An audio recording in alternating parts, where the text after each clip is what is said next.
برکت کا ایک بہت بڑا ذریعہ شکر ہے۔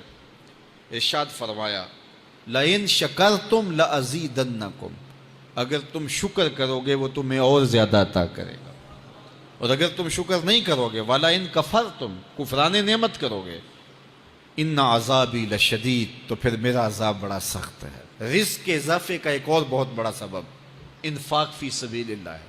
اللہ فرماتا ہے جو تم خرچ کرتے ہو تو جو چیز تم نے نکال دی اس کی جگہ اللہ تمہیں اور عطا کر دیتا ہے۔ بعض اوقات ہمارا یہ ہوتا ہے کہ کوئی آدمی مالی بحران میں آ گیا تو وہ کرتا کیا ہے کہ جو راہ خدا میں دینے کا کھاتا تھا پہلے اسے کلوز کرتا ہے۔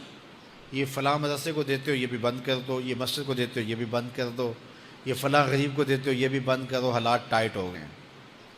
لیکن 5 گاڑیاں ہیں تو 2 گاڑیوں پہ گزارا کر لیا جائے، پیٹرول بچے، یہ نہیں ہو سکتا۔ گھر کے لچھن وہی ہیں لیکن بند کہاں سے کیا؟ جہاں سے رزق آنا تھا۔ ہمیں تو یہ حکم دیا ہے جب رزق تنگ ہونے لگے صدقہ دے کے رب سے کاروبار کر لو، صدقے سے تمہارے رزق میں اضافہ ہوگا۔ یہ رب کا وعدہ ہے اور اللہ کے وعدے جھوٹے نہیں ہو سکتے۔ رزق کی برکت کا ایک اور بہت بڑا ذریعہ النکاح ہے۔ فرمایا اگر تم نکاح کرو گے تم فقیر ہو وہ تمہیں غنی کر دے گا۔ لوگ کہتے ہیں بچہ پیروں پہ کھڑا ہو لے تو پھر نکاح کریں گے۔ اللہ کہتا ہے تم نکاح کرو ہم پیروں پہ کھڑا کر دیں گے۔ ہمارا فلسفہ اپنا ہے، اس کا حکم اپنا ہے۔ وہ کہتا ہے ابھی تو یہ اپنے لیے نہیں کماتا تو جو آئے گی اس کو کہاں سے کھلائے گا؟ میاں جس نے آنا ہے اس نے اپنا رزق لے کے آنا ہے۔ تو بچوں کی شادیاں کرو، اگر وہ جوان ہو گئے رزق نصیب ہوگا۔ اپنے اہل خانہ کو نماز کے حکم دینے سے رزق بڑھتا ہے، چونکہ جو صبح کا وقت ہوتا ہے یہ رزق کے بٹنے کا وقت ہوتا ہے، اور جس گھر میں صبح کے وقت لوگ سوئے ہوئے ہوتے ہیں وہاں بے برکتیاں ہوتی ہیں۔ تو طلوع فجر سے لے کر کے طلوع آفتاب تک اپنی اولاد کو، بیوی کو، بچوں کو نہ سونے دیں۔ اس وقت رزق بٹنے کے لمحے ہوتے ہیں۔ کثیر دعائیں مانگیں، تلاوت کلام مجید پڑھیں، اور نماز فجر مرد حضرات مسجدوں میں جا کے باجماعت ادا کریں، اور گھروں میں جو ہے وہ بیٹیاں بہنیں مصلے بچھا لیں تو اللہ کی رحمتوں کا نزول ہوگا۔ اب ایک حدیث میں رزق کے اضافے کا ایک اور نسخہ ارشاد کیا گیا۔ میرے حضور نے فرمایا جو شخص یہ چاہتا ہے کہ اس کے رزق میں برکتیں ہوں اور اس کی عمر میں اضافہ ہو تو وہ اپنے رشتہ داروں کے ساتھ سلوک اچھا کرے۔ رشتہ داروں کے ساتھ اگر اچھا سلوک کرو گے تو پھر تمہارے رزق میں برکت ہو۔ غریب ہیں تو ان کی مدد کرو، ان کی بیٹیوں کی شادیاں اپنے ذمے لے لو اگر اللہ نے آپ کو وسعت دی ہے، ان کی پریشانیاں بانٹ لو، ان کا قرضہ ہے تو اتارنے کی کوشش کرو، ان کو مشکلات سے نکالنے کی کوشش کرو۔ تم ان کو مشکلات سے نکالو گے اللہ تمہیں مشکلوں سے نکالے گا۔ تمہارے رزق میں بھی برکتیں ہوگی اور تمہارے مال میں بھی برکتیں ہوں۔ فرمایا بہتر صدقہ وہ ہے جو ناراض غریب رشتہ دار کو دیا جائے۔ اگر وہ پھنس گیا ہے، مجبور ہے، ناراض ہے، تو اس کو اگر دیں گے تمہارا نفس اس میں شامل نہیں ہوگا، تو یہ افضل صدقہ ہے جو ہر صورت میں قبول ہی قبول ہے۔ رزق کے اضافے کا ایک اور سبب الاحسان الی الضعفاء، جو کمزور لوگ ہیں ان کے ساتھ اس نے سلوک کرنا۔ الانفاق علی طلبۃ العلم، طالب علموں پہ خرچ کرنا، یہ بھی رزق میں اضافے کا سبب اور ذریعہ ہے۔ وہ حضرت بابا فرید نے کہا نا چھٹا رکن دین کا روٹی ہے۔ گھر میں کچھ نہ ہو تو پھر نہ نماز اور نہ ہی دیگر امور کی لذت آتی ہے، تو یہ رزق فراواں اور وسیع اور مبارک نصیب کر دے اللہ۔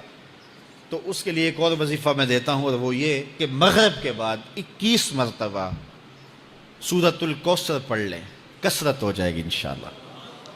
اول خدوشی پڑھ لیں، 5-7 منٹ لگتے ہوں گے، تو سورہ کوثر 21 مرتبہ روزانہ مغرب کی نماز کے بعد پڑھیں، اور اگر بہت زیادہ مسائل ہیں تو ہر نماز کے بعد پڑھ لیں، تو انشاءاللہ آپ دیکھیں گے کہ گھر میں برکتیں اترتی محسوس ہوں گی، انوار کا نزول ہوتے محسوس کریں گے۔ تو یہ وہ رزق کے اسباب ہیں، اگر ہم اختیار کر لیں تو ہم اللہ کی خاص رحمتوں کے حقدار ہوں گے۔ اللہ ہم سب کو رزق حلال، رزق وسیع، رزق سہل، رزق مبارک، رزق فراواں نصیب فرمائے۔ علیہ السلام پر درود پڑھنے سے انسان خود سنورتا ہے۔ اور اللہ کی رحمتیں اس پر نازل ہوتی ہیں۔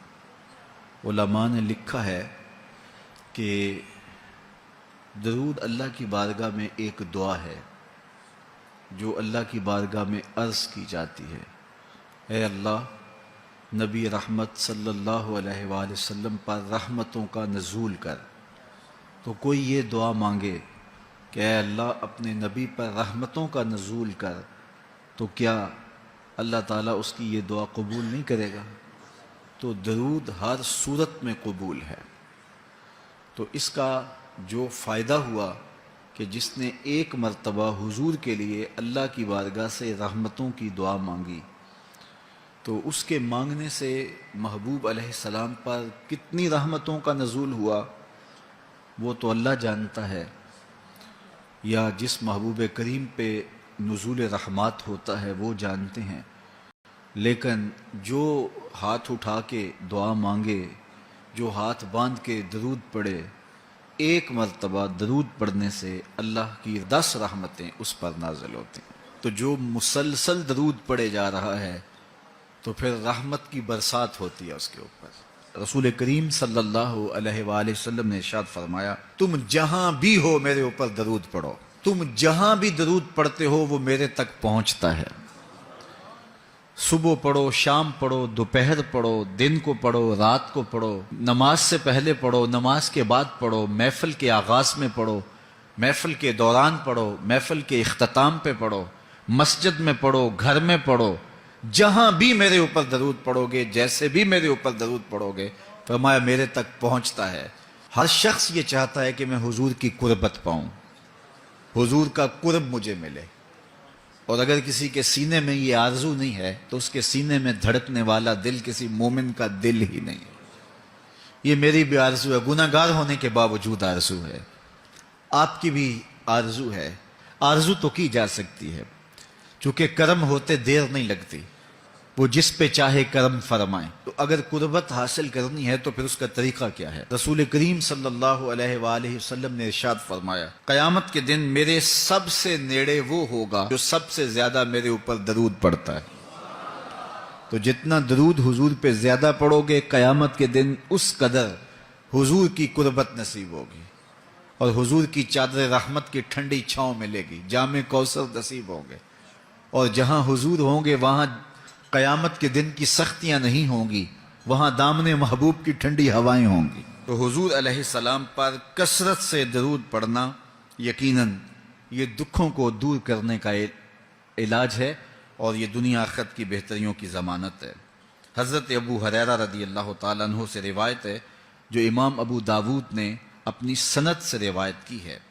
رسول کریم صلی اللہ علیہ وآلہ وسلم نے ارشاد فرمایا کہ جب کوئی شخص میرے اوپر سلام بھیجتا ہے تو اللہ تعالیٰ میری روح میرے اندر لٹا دیتا ہے، یہاں تک کہ میں اس کے سلام کا جواب دیتا ہوں۔ روح اطہر جسد انور میں لوٹا دی جاتی ہے اور حضور سلام کا جواب دیتے ہیں۔ تو مجھے کائنات میں کوئی ایک لمحہ تو ایسا بتاؤ جس لمحے حضور پہ سلام نہ پڑھا جاتا ہو۔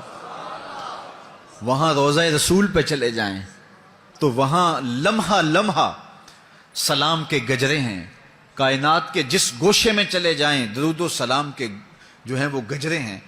تو کوئی ایک لمحہ بھی 24 گھنٹوں میں ایسا نہیں ہے کہ جب حضور پہ سلام نہ پڑھا جاتا ہو، اور جب سلام پڑھا جاتا ہو تو حضور کی روح اطہر بدن رحمت میں ہوتی ہے اور حضور سلام کا جواب دیتے ہیں، اور جس کو حضور سلام کا جواب دے دیں، اللہ اکبر، کہ درود پڑھا کرو۔ درود حضور علیہ الصلوۃ والسلام سے جواب کا ذریعہ ہے، اور جب جواب جناب رسالت مآب صلی اللہ علیہ وسلم کی جانب سے آ گیا تو دنیا میں بھی بھلا ہی بھلا ہے، آخرت میں ہی خیر ہے۔ حضور علیہ الصلوۃ والسلام نے ارشاد فرمایا، جس کے سامنے میرا ذکر کیا جائے اور وہ میرے اوپر درود نہ پڑے، وہ کائنات کا سب سے بڑا بخیل، سب سے بڑا کنجوس ہے۔